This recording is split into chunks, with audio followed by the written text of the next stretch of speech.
The trillions of good bacteria living in your gut are alive, and like anything alive, they need to be fed.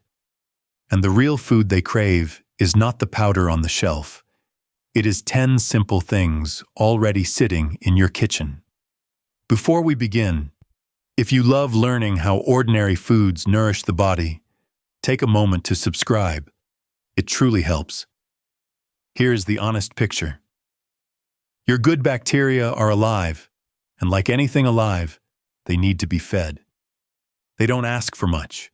What they crave is fiber and natural prebiotics, the parts of a plant your own body can't break down. That is the whole secret. That is all this list gives them. And 10 times over, it works. Number 1, garlic. You already have it? Probably a whole bulb sitting in a bowl on the counter right now. Garlic is rich in something called inulin, a soft, sweet fiber that your body simply cannot digest. So it doesn't get used up in your stomach. It travels all the way down, untouched, until it reaches the bifidobacteria living in your gut, and there it becomes a meal. A little raw, minced into a dressing, or gently cooked into whatever you're making, and that is plenty. You don't need much. You never did. Number 2, onions. Slice one open and you smell it. That sharp, living sweetness. That sweetness is more of the same inulin, which makes the humble onion another quiet source of food for the good bacteria. Onions are best lightly cooked, softened golden in a pan, folded into almost any meal you can think of. Soups, eggs, a pot of rice. Wherever an onion goes, a little kindness goes with it. Number 3, leeks. The milder cousin of the onion, with the same gentle work to do. Leeks are full of prebiotic fructans, close relatives of inulin, and they are wonderful when you let them soften slowly in a pot of soup until they almost melt. There is something calming about it. You cut the rings, you drop them in the warm broth, and without meaning to, you are feeding what lives inside you. And think about that for a moment. Garlic, onions, leeks. 3 ordinary things, often sitting together in the same drawer of the same fridge, all doing the same quiet work. No powder, no promise on a label. Just plain food that has fed people for thousands of years, still doing what it always did. It really is a quiet little miracle, and it costs you almost nothing. So that is your first 3, and every one of them came from the fridge. But the next food on the list is not in your fridge at all. It is waiting in your breakfast bowl, and it carries a completely different fiber, one with a name of its own, beta-glucan, and this one does something garlic and onions simply cannot. It feeds your bacteria, yes, but at the very same time it quietly does a second job for your body. That second job is cholesterol. Beta-glucan is the special fiber folded into a warm bowl of oats, and it feeds your good bacteria the same way inulin does, that soft fiber your body can't break down. So it travels down and lands where the little ones are waiting. But it does one more quiet thing on the way. It helps steady your cholesterol. One humble fiber, 2 small kindnesses at once. So when you eat oats, you're not just having breakfast. You're feeding living things that live on you and, in return, keep you a little healthier. A warm bowl in the morning is plenty. Steam rising, spoon resting in it. That's number 4, and it's already in your kitchen. Number 5, slightly green bananas. Here's where a new name comes in, and it is worth holding on to.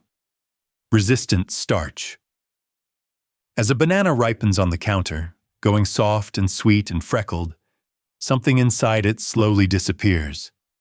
That firm, starchy quality in the green ones. Why does the greener banana feed them more? Because the resistant starch is still there. Ripening quietly spends it. So the firm banana with the green tip, the one that's a little tart, a little chalky, is the one your bacteria get the most from. A strange thought, that less ripe is more generous. But that is exactly it. Number 6. Beans and lentils. Some of the richest, cheapest fiber there is, sitting in a bag in your pantry for the price of almost nothing. A pot of lentils simmering on the stove. A scoop of soft, cooked beans lifted warm from the pot. They are packed with that same resistant starch, the kind your microbes take in and turn into fuel. Your gut bacteria are alive, and like anything alive, they need to eat, and a bowl of beans is one of the best meals you can hand them. Cheap, plain, and quietly powerful. Quick question for you. Which of these are already on your plate each week? Tell me in the comments. And if this is helping, subscribe and stay with me. It genuinely helps me keep making these. Now, back to the list, because I want you to hold on to one name before we go on. Resistant starch. It has come up twice now, with the green banana and with the bean, and that is not by accident. It is the quiet hero of this whole list. It survives your stomach, slips past everything that would digest it, and reaches your bacteria still intact, ready to feed them. Remember it. Remember it, because the strangest food on this entire list makes resistant starch in a way you would never guess. Not by growing it, not by ripening, something odder. You cook the food, and then, of all things, you let it go cold overnight in the fridge. Only then does it feed your gut. It sounds almost like a mistake, like something went wrong. It didn't. That cold night in the fridge is the whole trick, and it is waiting at number 10. But before that surprise, there are 3 gentler foods to reach first. Ordinary ones, the kind you already have.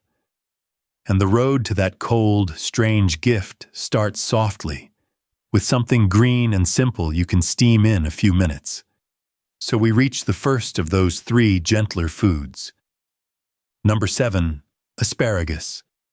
Steam it lightly, just until the spears turn bright and tender, and you have another quiet source of inulin. That same soft fiber your body cannot break down, so it travels all the way down to your good bacteria and feeds them. A few spears on the side of a plate is plenty. Nothing fancy. Just food doing what food has always done. Number 8, apples. And here the real gift is not the sweetness.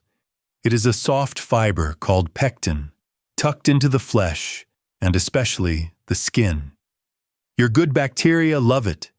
They ferment it happily, turning it into fuel. So do yourself a small favor and eat the apple with the peel on. That is where a lot of the good hides. Peel it, and you throw part of the gift away. Number 9, leafy greens. You already know they are rich in vitamins, and they are. But there is something quieter going on. Greens carry a special plant sugar, and certain gut bacteria feed on it almost exclusively.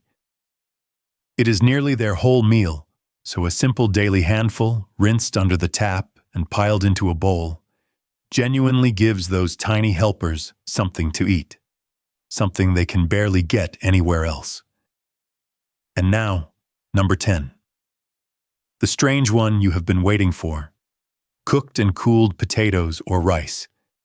Here is the surprising part. You have to let it go cold first. Cook your rice or your potatoes the way you always do, then let them sit in the fridge overnight. As they cool, something changes inside them.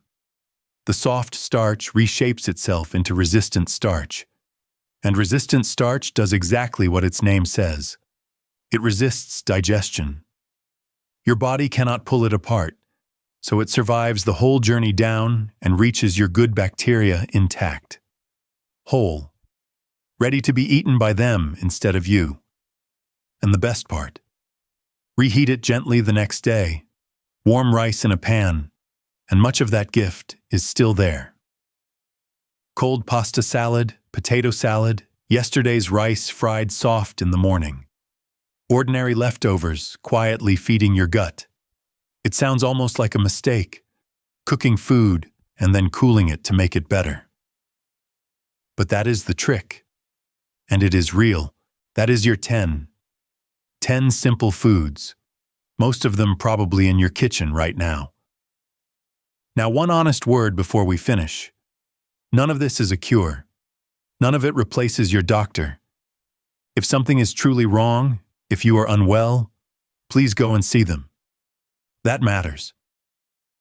Think of these foods as good daily habits, the steady little things that keep a body well, not as medicine and not as a fix. That honesty is the whole point. Because the truth is gentle, and it is enough. Feed them simple, real fiber day after day, and you are giving your gut exactly what it has always needed. Not a powder, not a promise. Just the inulin in an onion, the pectin in an apple, the cold starch in yesterday's rice. Living things need to be fed. Your good bacteria are no different. And nature, in its quiet way, laid all of this out for us a very long time ago, long before anyone thought to sell it in a jar. So maybe that is the real lesson here. Sometimes the best thing we can do for ourselves is the simplest. Just eat what nature offers, a little each day, and let it do its quiet good.